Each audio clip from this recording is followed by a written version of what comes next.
I really like doing these kind of episodes where I just kind of show you what I've been working on, and yeah, so here we are. For some reason this text is not right. We will just fix that. Facilities isn't working right now, so I'll show you what happened. So this is an XCOM-like game.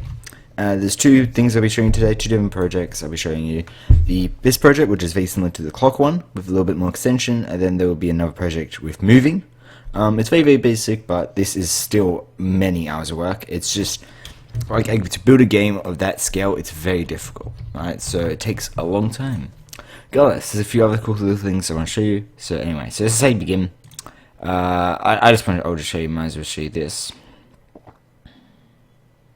No, it's a bit slow, but you can get this, and you can click on these ones, and you will be able to select a facility for each one of these. So it's going to be quite weird in that way, but that's just how it's going to work. No, change it layout.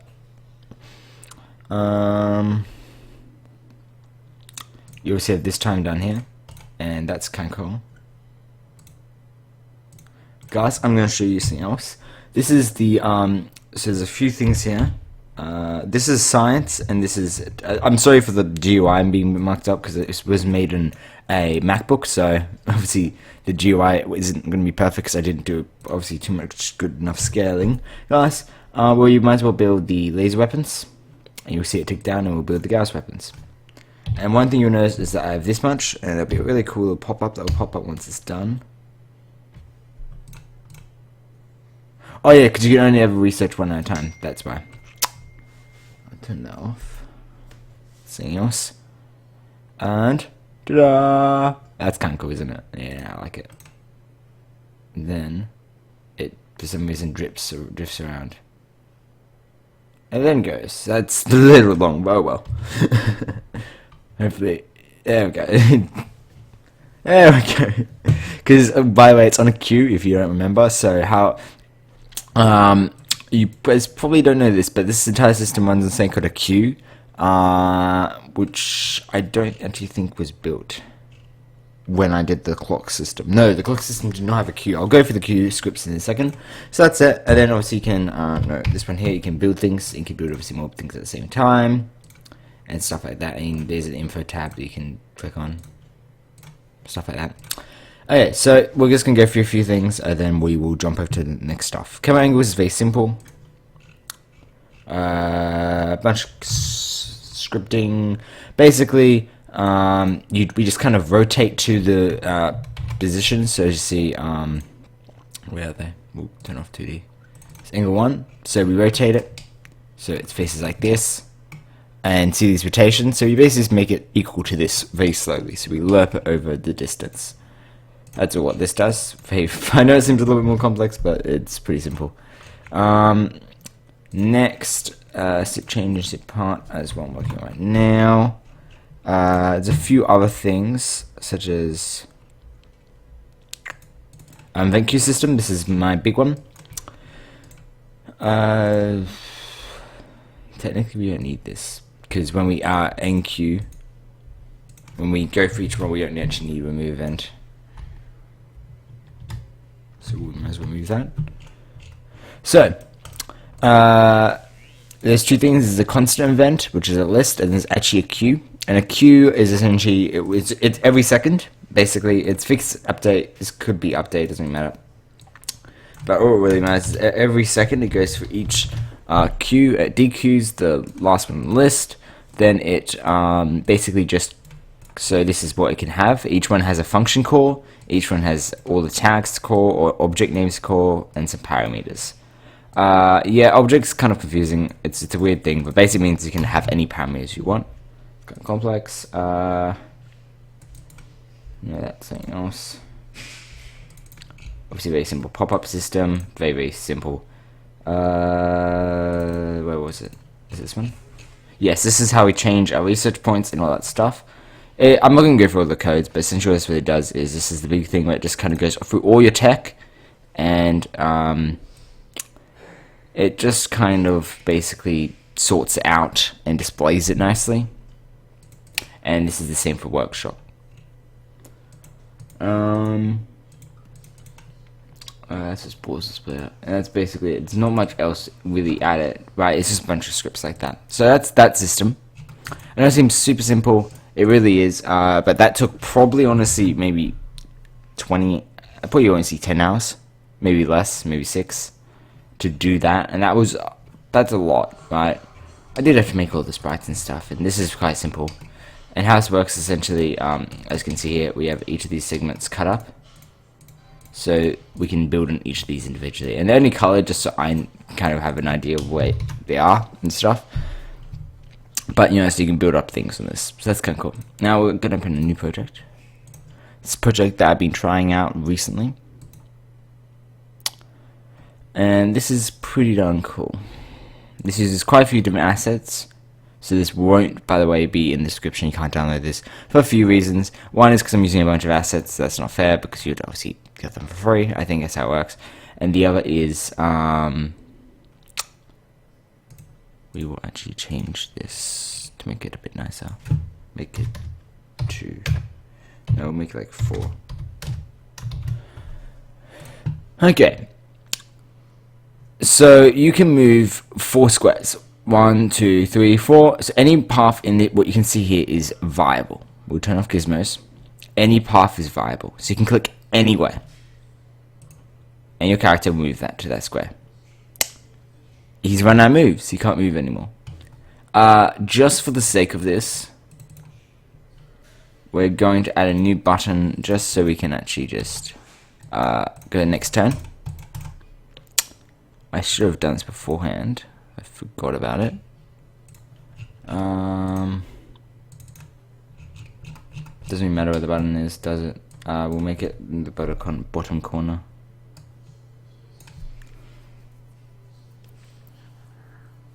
And yes, the camo static, by the way, because I haven't really done much with it. Where's all the scripts? Is it on our little capital? Yes, okay. Path maker, next turn. Just go check I got my next turn up. No. Yeah, there we go.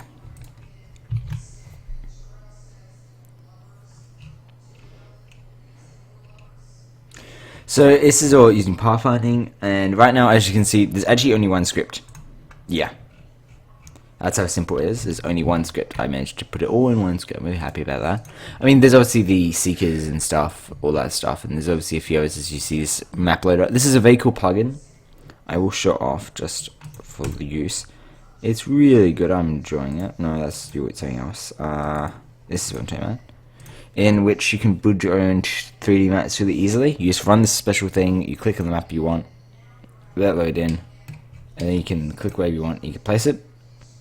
And there's a bunch of settings you can do and stuff like that. It's really cool. This object count thing doesn't actually update properly, so that's annoying, but still.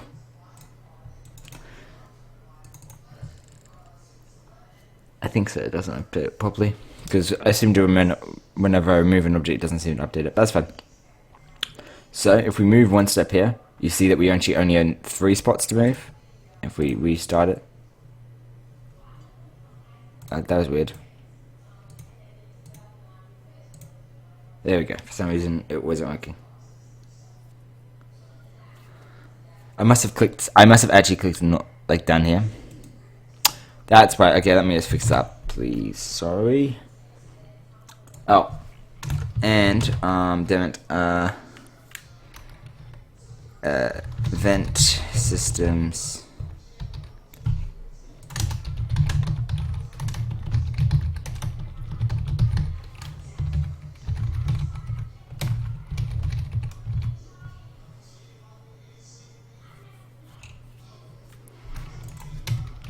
Event system dot what's it called, input dot event dot mouse. I'm just trying to see what's it called. Damn it.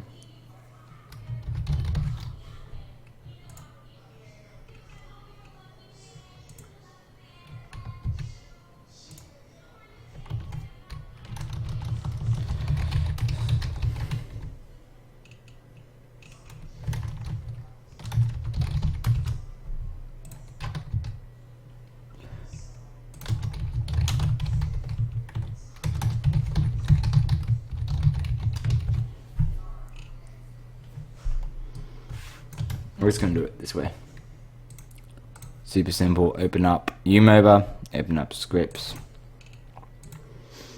I'll move to space. Where is it?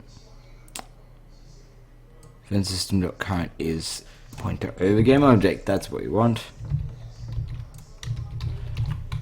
There we go. Super simple. And then now when we run, it will make sure that if we click down here. Really?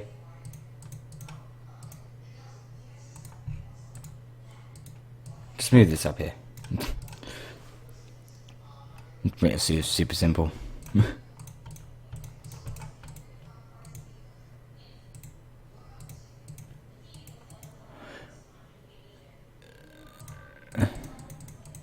Oh.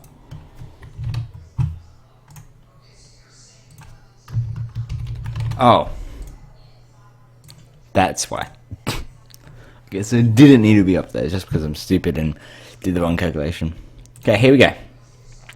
So let's see if we can move here. If we move here, that was apparently out of range. I thought I'm finding like 1,000 bugs. This is just keep it super simple. We move 1, 2, 3, and 4. One thing you will notice is you go, oh, why is he actually teleporting around a bit? It's because if the process takes longer than 10 seconds, like here, maybe, or maybe it was too far away, he decided. No, see, it took longer than 10 seconds, so he just teleported there. Now, for some reason, when he teleports there, he's not actually calculating as moving.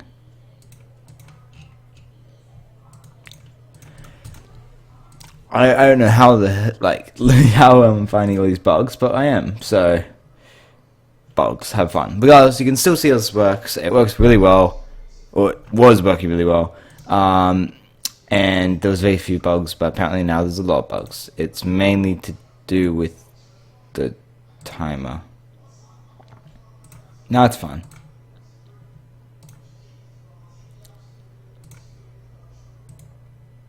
Like I don't know why I was experiencing bugs before, but I was. See?